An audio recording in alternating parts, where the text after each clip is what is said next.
Salam, ben Selvis. Artık Selvis dediğime göre adın Selvis olacağını başa düşmüş olarsınız yani için. Adı Selvis koymamın sebebi bu arada hiçbir şekilde manası yoktu. Ona göre Selvis koymuşum. Buraya kol. Fake'i belə atırlar elə yox. İndi buraya aksa kurtardım.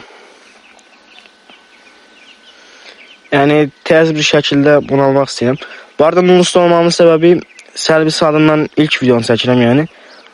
Ona göre Nulus'tayım. Yani yoksa normal Brawl Stars'ta çekerdim yani.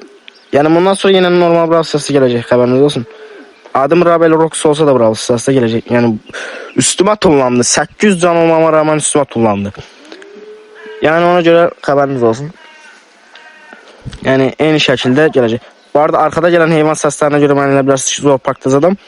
Kuşlarda bir de kitim var. 10 ses gelir. Bəli, evim zor park kimidir. Her hayvandan var. İt mumla bilet. Ay bilet, itim deyəsən ki, qonşunun itinlə dalaş. Neyse, işin olmaz. Dalaşarlar da, barışarlar da. Dynamark'dir, aksesuarat. Geçək. Buraya gel. Vurdum.